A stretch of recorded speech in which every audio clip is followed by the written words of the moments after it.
What's up, YouTube, and welcome to my pickups video for the month of October 2022.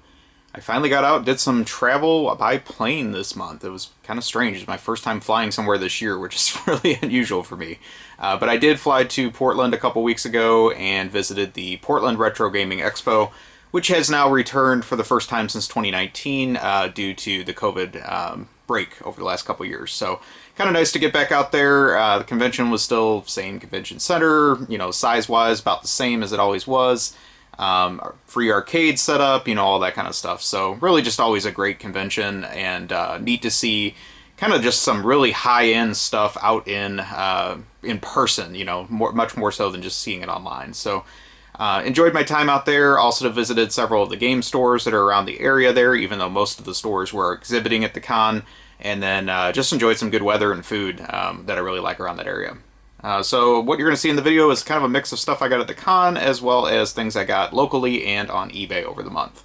We're going to start off with some games. This first one was one I found at one of the stores in the Portland area.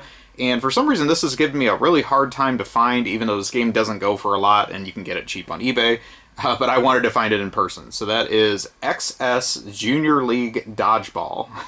XS being a budget game publisher that put out several of these $10 releases at the end of the PS1 lifespan. And there's also a football and a soccer Junior League game that kind of go with the series. But this is the one that interested me because this is actually a Japanese dodgeball game that was rebranded into this, whatever you want to call it. So this is the only one of these that actually was a Japanese developed game. So didn't pay much for this, but if you're interested in just simple dodgeball style games, this is one of two, I believe, that came to the US PS1. And I'm sure the Japanese PS1 has a lot more, because Japan really seems to like dodgeball games. So happy to find this, and just kind of one of those odd curiosities that came out very late in the PS1 life. I think this was a 2003 release, which is, right at the tail end of PS1 games. Next up, I got a Grail. This actually came from eBay, and this is one that I've been wanting for so long to really get towards my complete Neo Geo Pocket Color set, and that is Shanghai Mini. This is easily one of the hardest ones to find for the system. Don't really know why, other than it was one of the later releases of the short-lived system, so I don't think they made a whole lot of these. Shanghai's been around since the 80s as I think it originated as a computer game by Activision, and then it got brought to just about every console under the sun. And a little secret about me is I actually really enjoy playing Shanghai. It's a game that I can really just kind of turn my brain off and keep matching tiles for a really long time. It really just kind of appears like a Mahjong game, but ultimately it's just really a simple puzzle game where you just match, matching tiles. There's special tiles that clear different things, stuff like that. And the goal is obviously to clear the stage, getting all the tiles up. They actually did kind of go all out with this. They did put in a story mode and like a battle mode. It works with the link cable for the system. And what I found interesting is, I have modded Neo Geo Pocket Colors that have enhanced, modern screens. And even with those, it's kind of hard to tell apart some of the tiles because they are so tiny on the screen. So I can't even imagine playing this on an unmodded Neo Geo Pocket Color, and maybe that's one of the reasons this game didn't do so hot. But ultimately, I just don't think they made very many of these. So with that being said, this gets me to 3 more I need for the system for the complete US set, and I am really looking forward to finishing that set at some point so I can share the results with you because it's really been quite a challenge to get several of these games.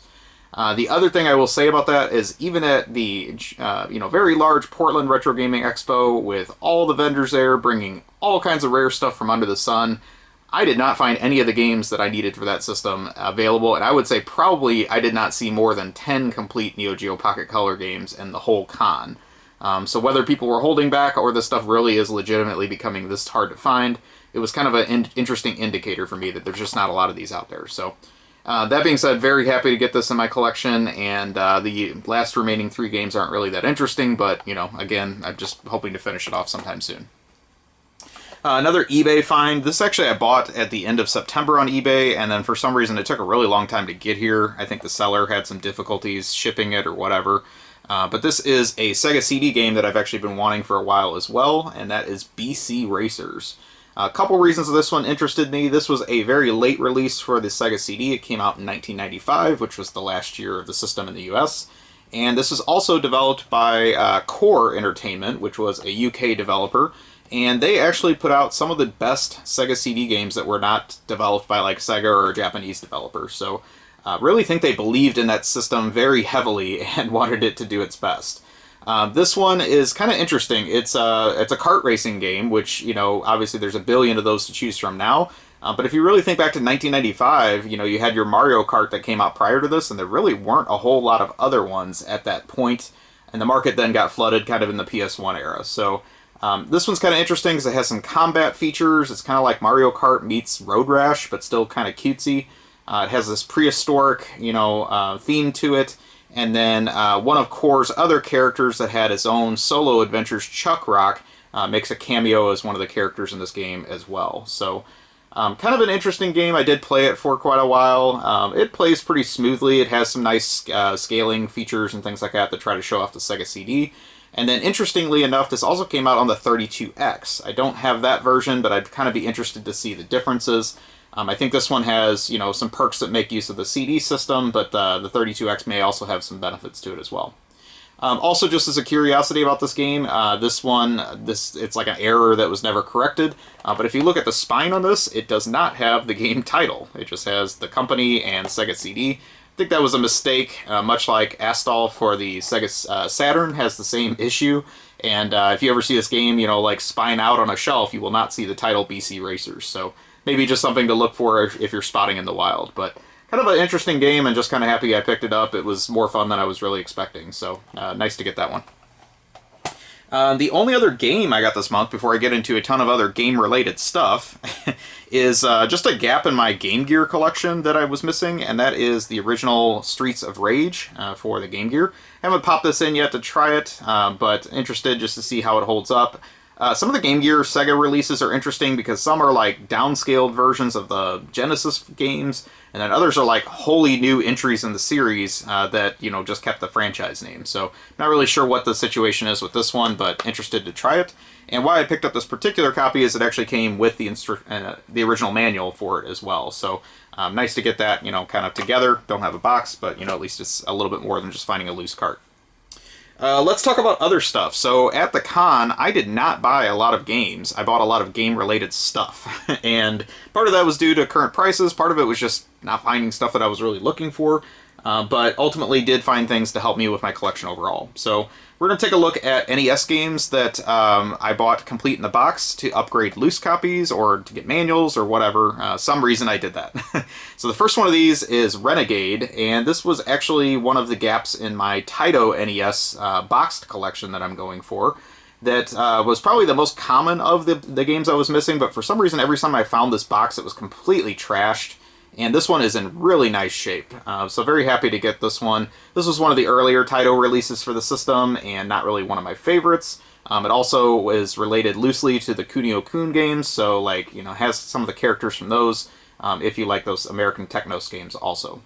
It's interesting, some of these early Taito NES games, the front box is actually kind of cool, has nice just 80s artwork on it, but the back just has 3 screenshots, no text, no nothing, just, you know, you better figure it out that this is something you want to play.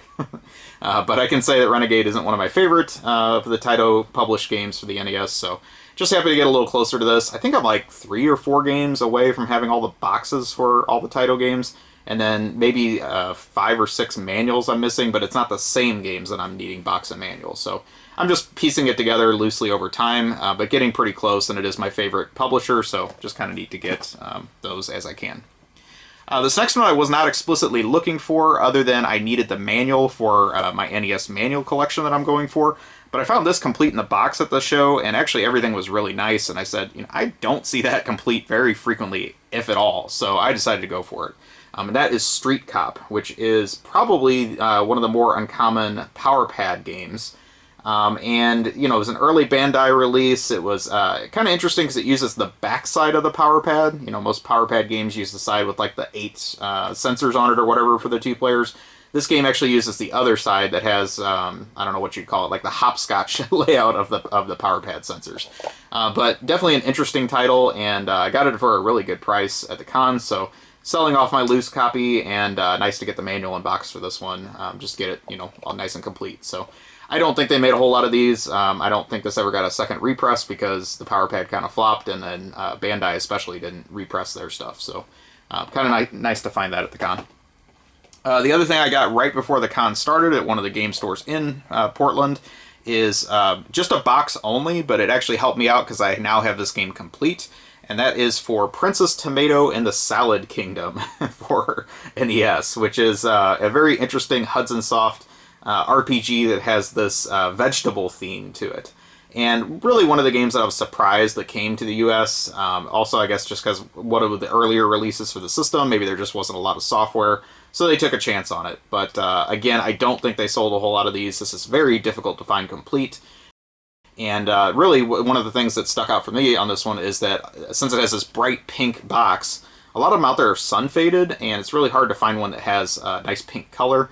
This one's not perfect by any means, but the color is really good on it. It's got some dings and dents on it, but the color, even on the top and everything like that, looks really nice. So very happy to get this this game now complete in my collection for NES. Let's talk about some other stuff I found at the con as well. So as I was looking for Neo Geo Pocket Color stuff, I felt I had to find something at the con for that system, and I at least got a complete AC adapter, the factory accessory for the system there. So nice to find this. I think this was at Double Jump Games booth, which, I mean, I'm sure most of you have seen their channel on YouTube. But they brought a really good selection of stuff. I think they pretty much must have emptied out their store and brought it to the con. But this was one thing they had that I actually didn't have for my Neo Geo Pocket Color. So really happy to get this in the original box, and it is the US version of the AC adapter. So nice to get that.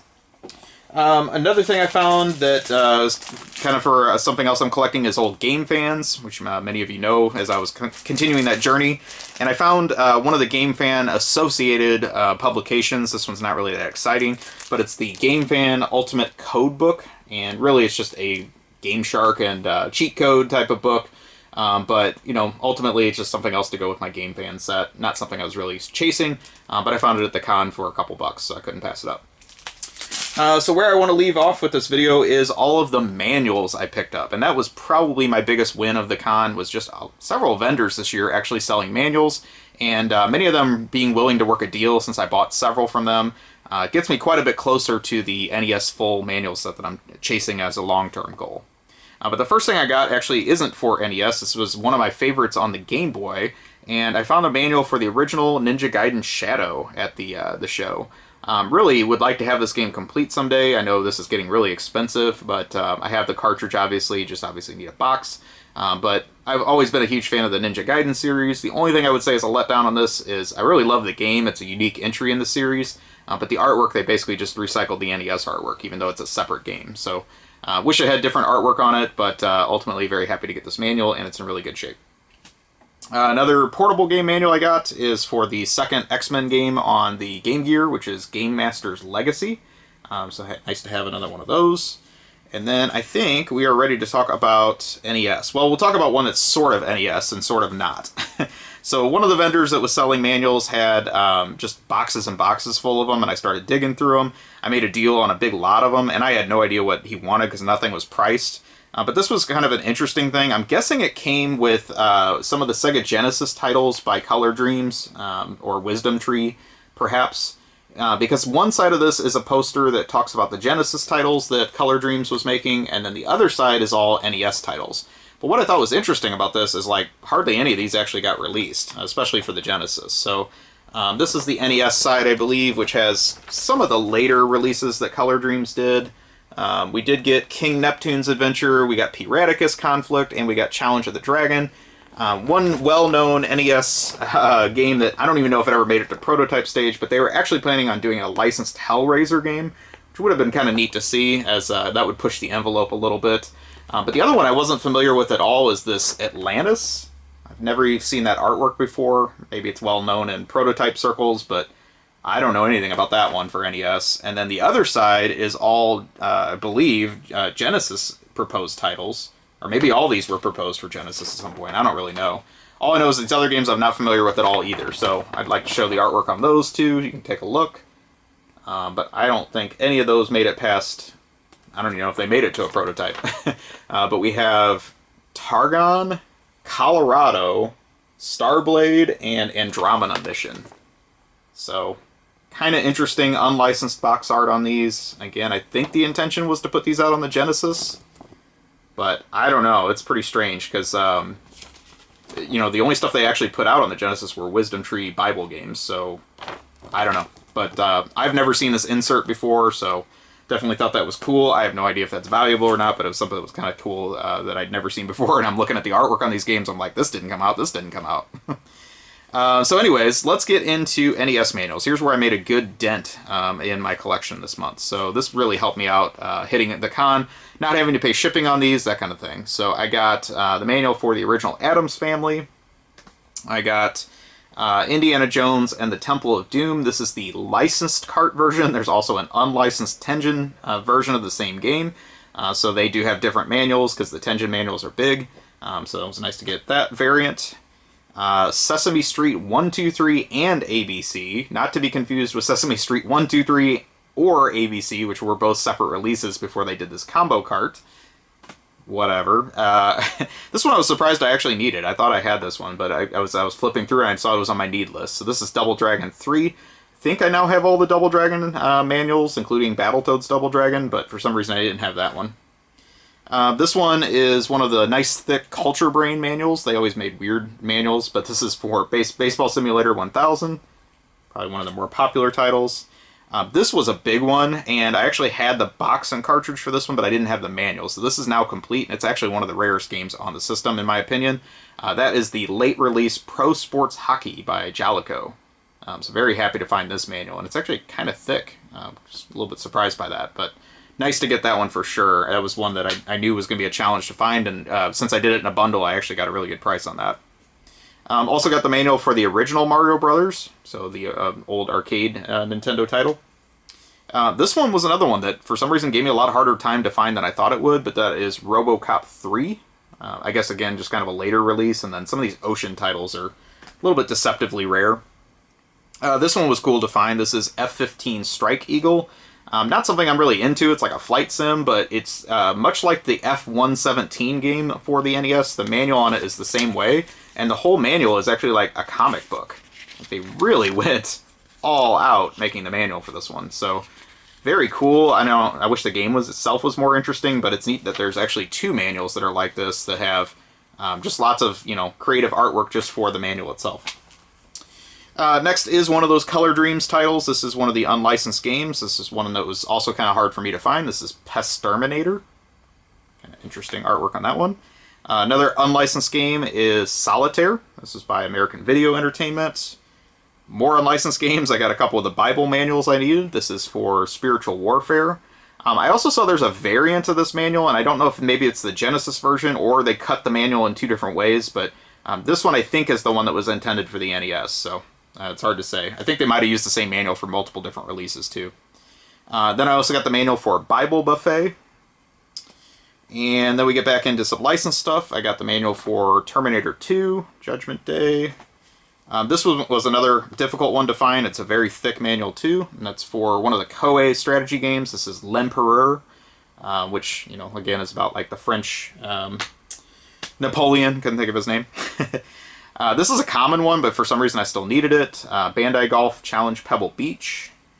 Another common one that I was surprised I needed is Rad Racer. I think it's because it's a variant. I had the black manual version of this, but there's this green one that actually I think is more common. For some reason I still needed it.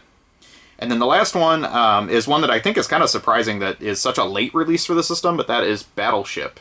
This is, I think, a 1993 release for the system, but the game doesn't really go for that much, and most of those late 93 games go for a lot more. So regardless, several manuals that had given me a really difficult time finding over the years, so very happy to get a nice stack of those at the con.